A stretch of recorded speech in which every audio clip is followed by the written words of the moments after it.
60대 한인 남성을 폭행한 매니저 사건으로 맥도날드가 논란에 휩싸였습니다. 뉴욕 일원 한인 단체들이 불매 운동을 선언했습니다. 지난주 뉴욕시에서 각종 경범죄에 대한 경찰의 체포율이 평균 66%나 급락했습니다. 끊임없이 제기된 탈세 혐의 문제로 결국 마이클 그림 연방 하원 의원이 사퇴를 선언했습니다. 뉴욕 한인 건설협회가 연말을 맞아 2014년 건설인의 밤 행사를 개최했습니다. 뉴욕시의 대표적인 새해맞이 이벤트 볼드랍 행사를 위해 맨하탄 타임스퀘어 일대에서 대대적인 교통 통제가 실시됩니다. 이상은 이 시각 주요 뉴스입니다. 여러분 안녕하십니까? KBS 뉴스입니다. 60대 한인 남성을 폭행한 매니저 사건으로 맥도날드가 논란에 휩싸였습니다. 뒤늦게 폐쇄회로 동영상 화면이 공개되면서 충격을 주고 있는데요. 뉴욕 일원 한인 단체들이 이 맥도날드 매장을 상대로 불매 운동을 선언했습니다.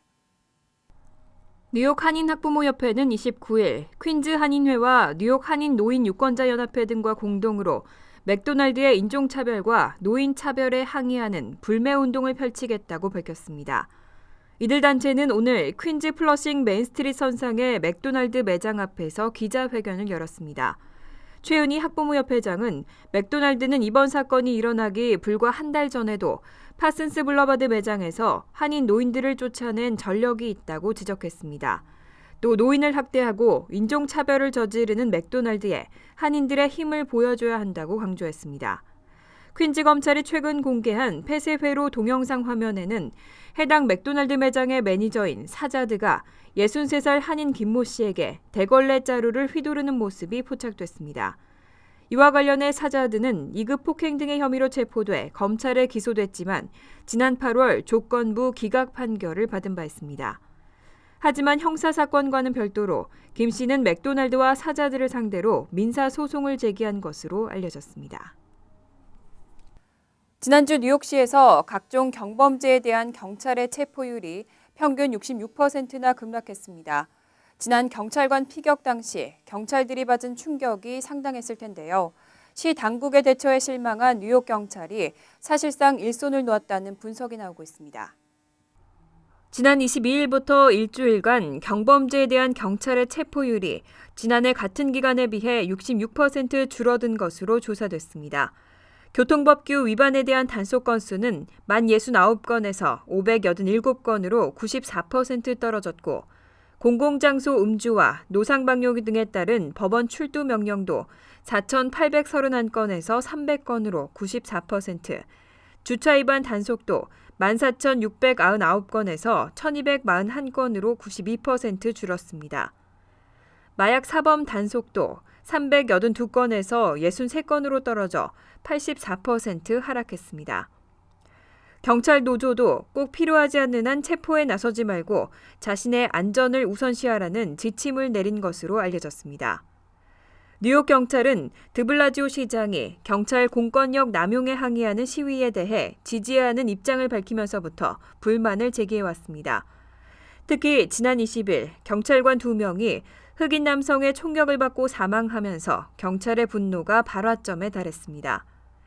지난 27일에는 피격 경찰관의 장례식에서 연설하는 드블라지오 시장에게 일제히 등을 돌리고 집단 항의의 뜻을 전한 바 있습니다.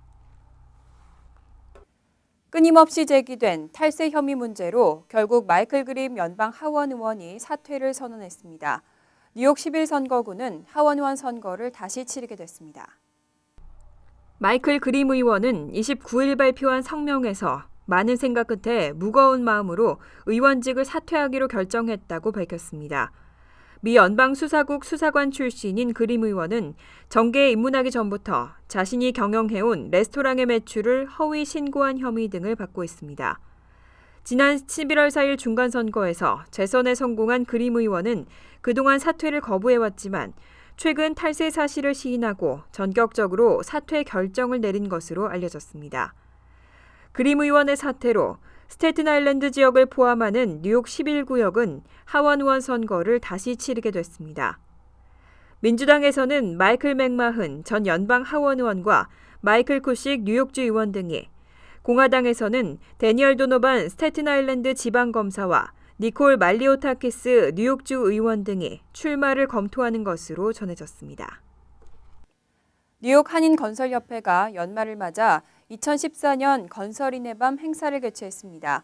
경기 침체로 힘든 한 해를 보낸 건설협회 회원들을 위로하며 화합과 결속력을 다지는 시간을 가졌습니다. 박민기 기자가 보도합니다. 뉴욕 한인건설협회가 2014년 건설인의 밤 행사를 개최했습니다. 플러싱 금강산 연회장에서 진행된 어제 행사에는 김영진 뉴욕 한인건설협회장, 민승기 뉴욕 한인회장, 정재균 평통 뉴욕 협의회장 등의 한인단체장들과 건설협회 회원들이 참석해 2014년을 마무리하는 시간을 가졌습니다. 김영진 건설협회장은 직능단체 협의장직을 병행하느라 건설협회 업무에 적극적이지 못했다며 건설협회 전직 회장단과 회원들에게 사과의 말을 전했습니다. 하지만 그동안 건설협회의 위상 강화와 자존감 확립을 위해선 최선을 다했다며 직능단체 협의장직을 내려놓은 만큼 남은 임기 동안 건설협회의 발전에 정진하겠다는 계획을 밝혔습니다. 앞으로 올해 제가 연말을 위해서 직능단체 의장직은 벗어나게 됐습니다. 그래서 내년 남은 임기 1년 동안만이라도 저희 협회를 아우르고 좀 더 초심으로 돌아가서 협회를 되살리고 회원 간의 단합을 이루는 데 최선을 다할 것입니다.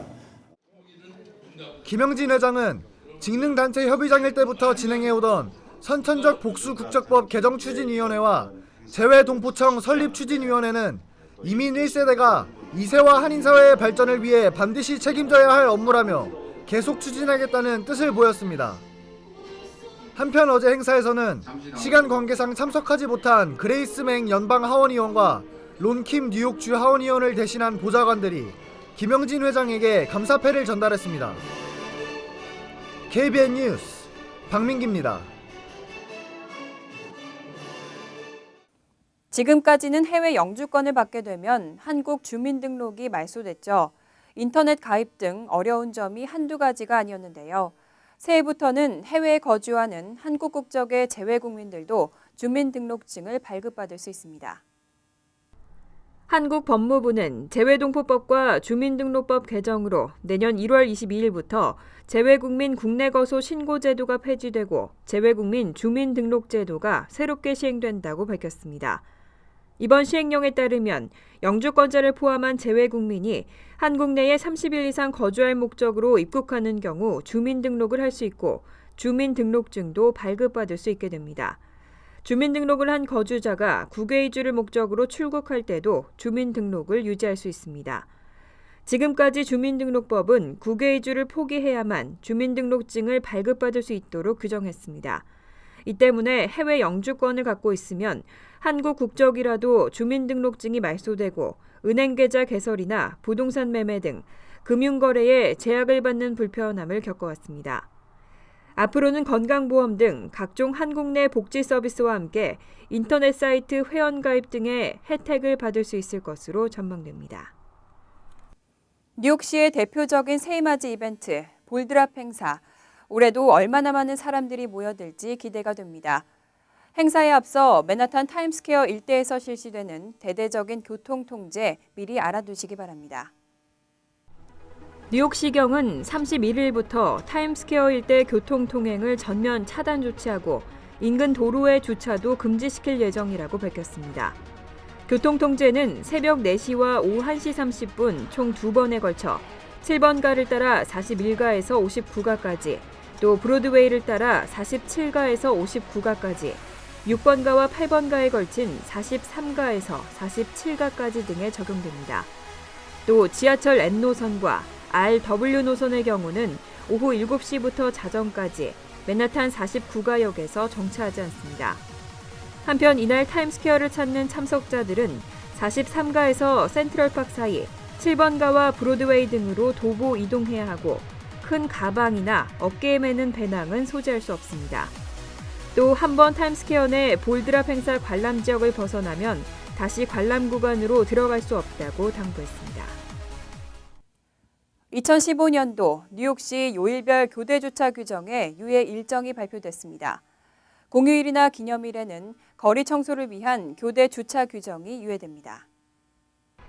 뉴욕시 청소국은 내년에는 올해보다 하루 늘어난 총 41일이 공휴일이나 기념일로 인해 거리 청소를 위한 교대 주차 규정이 유예된다고 발표했습니다. 대부분의 요일별 교대 주차 규정 유예일에도 주정차 금지 규정이나 주차 미터기는 유효하며 지정된 요일에 교대 주차 규정만 유예됩니다. 단 1월 1일과 메모리얼데이, 독립기념일과 노동절, 추수감사절과 크리스마스 등 주요 법정 공휴일엔 별도의 금지 표지판이 세워져 있지 않은 곳에서는 주정차가 허용됩니다. 또 주차 미터기에도 동전을 넣지 않아도 됩니다. 하지만 교대 주차 규정과 상관없이 승용차의 이중 주차는 허용되지 않고 소화전에서 15피트 이내에 주차하는 것도 허용되지 않습니다. 주차 규정과 관련된 자세한 사항은 교통국 웹사이트나 311 안내 전화로 문의할 수 있습니다. 패스트트레인의 심야 운행 중단이 추진되고 있습니다. 만성적인 적자 때문에 새벽 1시에서 5시 운행을 중단하겠다는 방침인데요. 뉴저지 주민과 일부 정치인들은 거세게 반발하고 있습니다. 앤드류 쿠오모 뉴욕 주지사와 크리스 크리스티 뉴저지 주지사는 각 주의회를 통과한 뉴욕 뉴저지 항만청 개혁 법안에 나란히 거부권을 행사했습니다. 대신 주지사들이 임명한 특별위원회가 지난 27일 발표한 항만청 개혁안 보고서를 지지한다고 밝혔습니다. 보고서는 만성적 적자에 시달리는 패스트트레인의 재정 개선을 위해 운영을 외부 기관이나 업체로 이관하는 방안과 주중 오전 1시에서 5시 사이에 운행을 중단하는 방안 등을 권고하고 있습니다. 패스트트레인은 짧은 운행 구간 때문에 다른 열차 시스템의 2~3배에 이르는 마일당 운영비가 발생한다는 지적을 받고 있습니다. 또 오전 1시에서 5시 사이 패스트트레인 승객은 일일 승객의 1%에 불과해 승객 1인당 서비스 비용이 $1 15센트까지 치솟는다고 지적했습니다. 이 심야 운행 중단으로 연간 $1,000만 이상의 경제적 효과를 거둘 수 있다고 분석했습니다. 하지만 뉴저지주 허드슨 카운티 지역 정치인들과 패스트트레인 승객들이 이 권고안에 크게 반발하고 있어 귀추가 주목되고 있습니다. 무례한 승객도 문제지만 불친절한 택시 기사에 대한 제재도 필요하죠. 욕설 등으로 승객을 위협하는 뉴욕시 택시 운전사에게는 과태료가 부과되고 있습니다. 올해도 최저 $350에서 최고 $1,000의 과태료가 부과됐습니다. 뉴욕시 행정심판 청문사무국에 따르면 올 들어 승객에 대한 욕설로 택시 운전사를 상대로 제기된 불만 신고는 752건에 달했습니다. 또 이들 운전사에게는 최소 $350의 과태료 처분이 내려졌습니다. 한 승객은 운전사가 엉뚱한 길로 가 운행 요금 지불을 거부하자 인신공격성 욕설을 당했다며 당국에 신고했고 이 운전사는 $350의 과태료 처분을 받았습니다.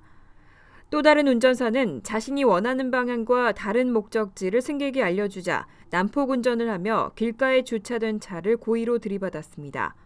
또 욕설을 하며 위협까지 했다가 최고액인 $1,000의 과태료에 30일 운행 정지 처분이 내려졌습니다. 택시 리무진국의 운전사 윤리 규정은 욕설을 하지 않더라도 승객에게 무례한 행동이나 말을 하면 $200에서 $300의 과태료를 부과하도록 규정하고 있습니다. 이상으로 KBN 뉴스를 마칩니다.